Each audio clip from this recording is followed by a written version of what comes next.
Cameroon, Bandung, Africa, Bandung, to the world, Bandung. Your Ekona man, your Bamenda man, your Ngi man, your Bakuri man, and proudly so, your anglophone brother. You're welcome on this platform. Ici, c'est la vérité. On peut se tromper ici, mais on se trompe de bonne foi, chers amis. Vous le savez très bien. Quand on veut analyser un sujet et qu'on a la haine derrière sa tête, on ne peut pas être lucide dans l'analyse. Et c'est ce que certaines personnes subissent aujourd'hui. Quand vous lisez les gens Bruno Tagny, les autres, je cite parce que c'est mon frère, je peux le citer. Mais les autres, je m'en fous. Vous comprenez qu'ils sont dans cette démarche-là. On le déteste dans toute chose qui concourt à noircir l'image de Samuel Eto'o-Fils, on entre dedans. Sans toutefois raisonner. Et chacun perd sa lucidité quand on parle de Samuel Eto'o-Fils. Je ne sais pas pourquoi. Les gens, quand on les voit, apparemment, ils sont lucides. Mais quand on parle de Samuel Eto'o-Fils, ils sont troublés. C'est comme si Eto'o-Fils, c'est une drogue. Quand on les donne, c'est le tramol ou le tramadol. Quand on les donne, ça commence à dire que ça les perturbe le cerveau. On parle là de la sanction qu'a écopé Jérémy Soren Djitap. 5 ans de suspension de toute activité footballistique et 10 millions d'amende. Même l'avocat Daniel Goss, qui est un avocat chevronné, qui travaille avec Djitap, a écopé aussi 2 ans. Les gens pensent que on les a entendus, ils ont écouté, ils ont donné les arguments et que vraiment c'est quelque chose de farfelu. Je suis contre l'acharnement. Je suis aussi contre l'utilisation de la justice. Mais quand on regarde tout ce qui se passe, c'est que cette commission d'éthique a eu raison. Il y a eu un problème, ils ont jugé et ils ont sanctionné. Djitap était allé faire quoi dans les vestiaires en Côte d'Ivoire après le match Cameroun-Gambie? Il est allé se quereller avec Etienne Tam et les autres par rapport à quoi? Est-ce que Djitap a eu des problèmes quand il venait dans les vestiaires, quand il a croisé Samuel Eto'o-Fils? Non, lui-même il dit non. Mais comment se fait-il que lui commence à dire que c'est Eto'o, c'est Eto'o, c'est Eto'o? La bête à abattre. Et M. Djitap aurait dit là-bas que bientôt il y aura la normalisation.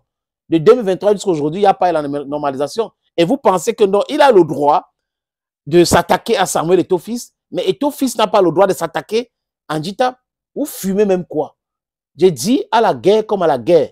Bamenda, don't talk French. C'est comme ça qu'il faut gérer cette histoire. C'est pas parce que Djitap, c'est un grand footballeur, il a joué dans les grands clubs, que quand il fait des choses qui ne sont pas correctes, il ne faut pas le sanctionner. Il faut le sanctionner sévèrement. Et même si c'est Samuel Eto'o qui ne respecte pas le droit, qui ne respecte pas l'éthique, il faut le sanctionner. Moi, je suis sans pitié. Donc, vous faites des erreurs. Et après, parce que c'est Djitap, non, c'est l'acharnement. On ne gère pas les hommes comme ça. Ah, allez dire à Marafa Amidou Yaya, qui aurait fait des choses au profit de Paul Biya. Il est où aujourd'hui? Il est en tôle. La loi, c'est la loi. Ça peut être dur, mais désolé les amis, c'est la loi. Et nulle part, ceux qui sont en train de raconter des boubas, la CAF avait dit ceci, la CAF avait dit cela. Un communiqué de la CAF peut être utilisé comme un document juridique. Est-ce qu'un organe juridictionnel de la CAF s'est établi pour dire que voilà cette histoire, on a jugé comme ça? Jamais de la vie. Et la commission d'éthique de la FECAFOOT est indépendante. Les membres sont votés.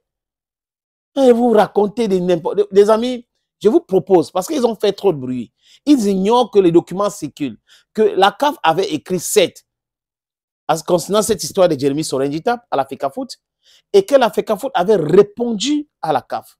dont la Confédération africaine de football a reçu aussi un document venant de la Fédération camerounaise de football. On va commencer par ce document que la CAF avait envoyé le 6 mai, le jour même de mon anniversaire en 2024.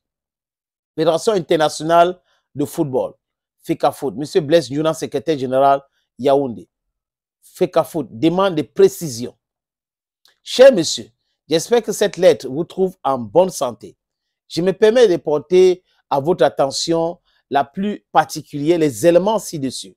À la suite de la rencontre opposant le Cameroun à la Gambie durant la phase de groupe de la Coupe d'Afrique des Nations, Total Energies Côte d'Ivoire 2023, M. Djitap se serait introduit. M. Djitap se serait introduit. Ce n'est pas la FECAFOOT qui a écrit, hein. C'est la CAF, le secrétaire général de la CAF, sans autorisation dans les vestiaires réservés à l'équipe nationale du Cameroun. Njitap s'est introduit sans autorisation dans les vestiaires des Lions indomptables. Pour cette raison, et au regard des informations qui nous sont parvenues, la FECAFOOT s'apprêterait à prendre des mesures qui entraveraient particulièrement l'exercice d'une activité liée au football pour la personne mise en cause. Nous sommes en 2024, le 6 mai. Étant donné que l'incident dénoncé se serait produit lors d'une compétition officielle de la CAF, la Confédération africaine de football, l'IMIWEL, serait exclusivement compétent pour connaître de cette affaire.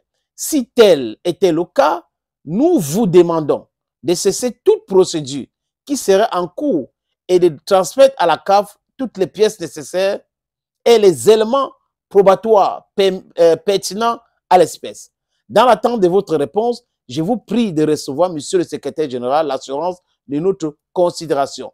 Le document a été signé par Véron Moussengo, secrétaire général de la Confédération africaine de football.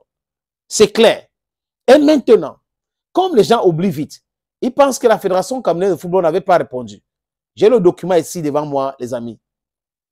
La FECAFOOT a donc répondu le 9 août 2024. Le secrétaire général à monsieur le secrétaire général de la Confédération africaine de football. L'administration est écrite, il y a les traces. Objet, AS, voie demande de précision. Monsieur le secrétaire général, j'accuse bonne réception de votre lettre du 6 mai 2024, dans laquelle vous me demandez de cesser toute procédure qui serait en cours contre monsieur Jeremy Sorin Njitap, relative à l'incident qui s'est produit à la suite de son intrusion dans le vestiaire de l'équipe nationale du Cameroun en marge du match Cameroun-Gambie et de transmettre à la CAF toutes les pièces nécessaires ainsi que les éléments probatoires pertinents à l'espèce en raison du fait que l'incident dénoncé se serait produit lors d'une compétition officielle de la CAF. Et quand en conséquence, la Confédération africaine de football serait exclusivement compétente pour connaître de ces litiges. La suite, les amis, tout de suite. Et réagissant, j'ai le plaisir de porter à votre connaissance que cette procédure est pendante devant la chambre d'instruction de la commission d'éthique de la Fédération camerounaise de football. Il dit quoi? Il dit quoi, les amis? Il réagissant, j'ai le plaisir de porter à votre connaissance que cette procédure est pendante devant la chambre d'instruction de la commission d'éthique de la FECAFOOT, qui est un organe juridictionnel indépendant. Indépendant, tcha-tcha. Donc cet organe est indépendant. Donc, les membres sont élus à l'occasion d'une assemblée générale de l'association, dont la FECAFOOT.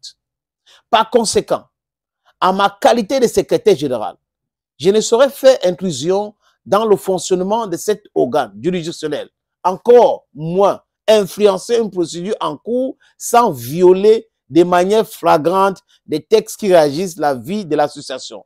Au regard de ce qui précède, je suis malheureusement dans l'impossibilité de donner une suite favorable à votre requête. Veuillez croire, monsieur le secrétaire général, à l'assurance de ma parfaite considération. Le document a été signé par qui? Blaise Ndjounan. Vous comprenez maintenant? On n'est pas dans le sucatier. Hein? La FECAFOOT avait répondu. Donc, M. Véron Moussengo n'avait pas le droit de demander cela.